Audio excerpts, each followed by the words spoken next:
Bapak Ibu yang terkasih di dalam Tuhan Yesus Kristus, Salam.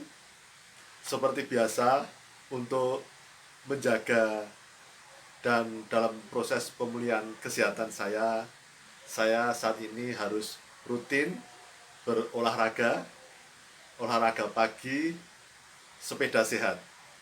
Kemudian dalam proses pendinginan, saya hendak melanjutkan sharing pengalaman kehidupan saya.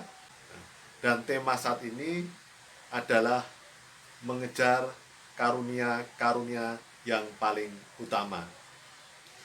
Dalam sharing pengalaman hidup saya, sebelumnya saya sharing tentang berbagai karunia, dan seperti biasa setiap insan akan lebih terpana dengan karunia-karunia yang spektakuler seperti karunia mujizat, kemudian karunia penyembuhan. Padahal sebenarnya di dalam kehidupan ini Tuhan telah memberikan berbagai karunia, dari karunia yang kelihatan sederhana hingga karunia yang kelihatan spektakuler.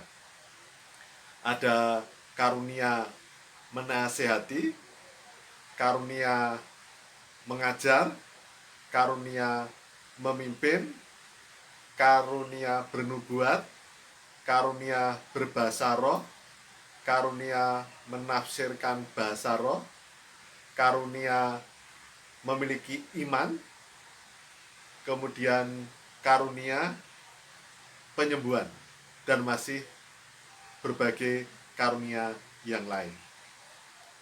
Berbagai karunia tersebut di dalam Tuhan adalah sama.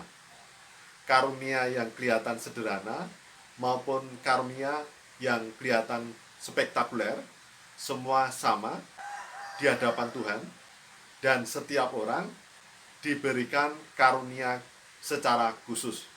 Jadi tidak semua orang memiliki semua karunia. Tidak semua orang mendapatkan karunia mujizat.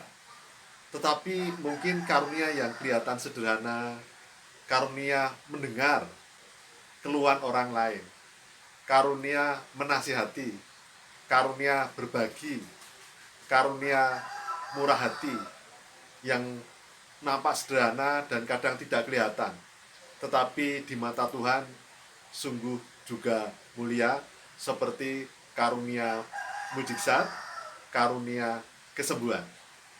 Semua karunia itu berawal dari satu roh, satu Tuhan. Kemudian karunia-karunia tersebut bukan karena kehebatan seseorang menerima karunia, tetapi semata-mata adalah karena anugerah Tuhan, pemberian Tuhan dengan gratis dari Tuhan.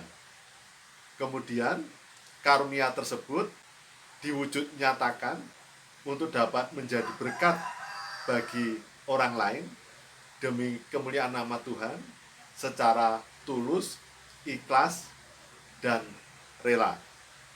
Semata-mata untuk dapat menjadi berkat bagi orang lain dan demi kemuliaan nama Tuhan, bukan untuk kepentingan diri yang memiliki karunia.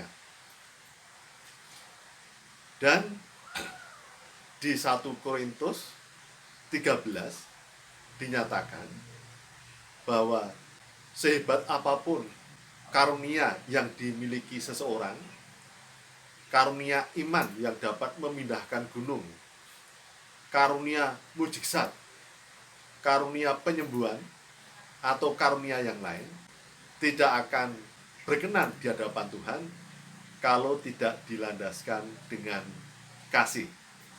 Oleh karena itu, saudara-saudaraku, bahwa seberapapun dan apapun karunia khusus yang diberikan Tuhan untuk kita, harus benar-benar dilandasi dengan kerelaan, keikhlasan, ketulusan, dan dengan hati yang kasih, yang sepenuhnya adalah diarahkan untuk menjadi berkat bagi orang lain dan hanya semata-mata demi kemuliaan nama Tuhan. Jadi saudara-saudaraku, hal yang paling utama sebenarnya setiap kekasih Tuhan sudah mendapatkan karunia-karunia yang utama. Karunia kehidupan, karunia kesempatan kehidupan, karunia berkat-berkat yang cuma-cuma untuk hidup, karunia udara, karunia air, dan karunia dapat bersama hidup dengan Tuhan Yesus Kristus.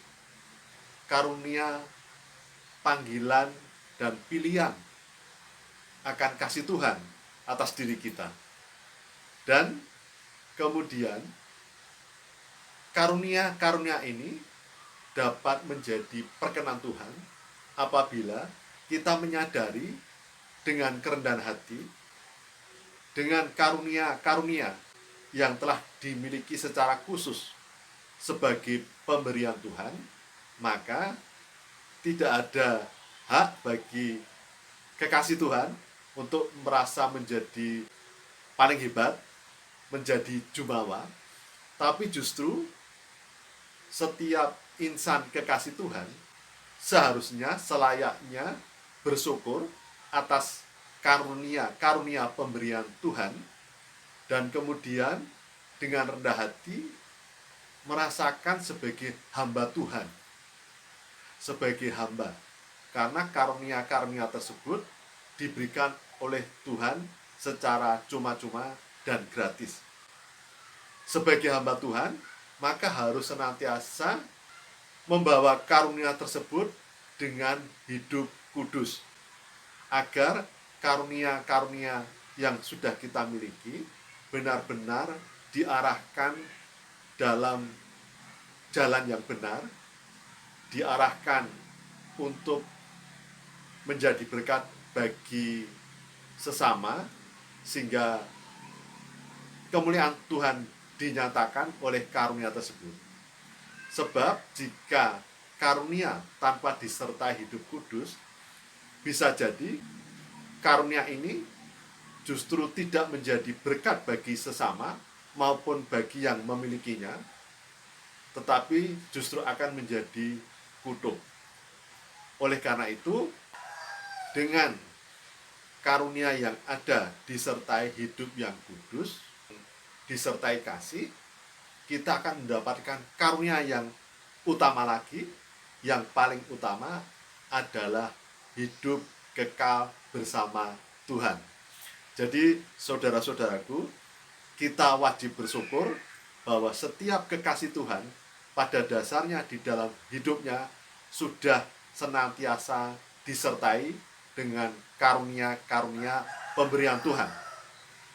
Banyak berbagai karunia, tidak hanya karunia mujizat, tidak hanya karunia kesembuhan, tidak hanya karunia yang kelihatan spektakuler, tetapi karena semua karunia dari Roh yang satu Tuhan yang berkuasa, Tuhan yang hidup, maka memang ada karunia yang kelihatan sederhana, tapi ada karunia yang kelihatan spektakuler untuk menunjukkan bahwa Tuhan sungguh maha kuasa, pencipta alam semesta, Tuhan yang telah menang atas maut, Tuhan yang hidup, yang berkuasa atas alam semesta dan seluruh isinya.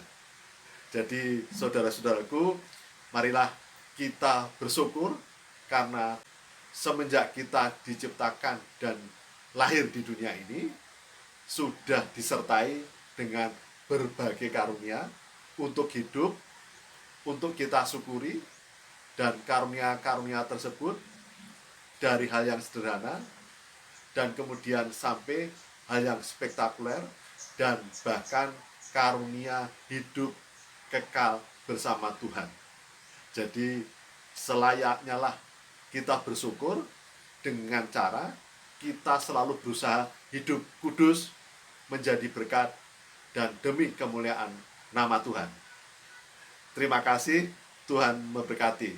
Salam bahagia.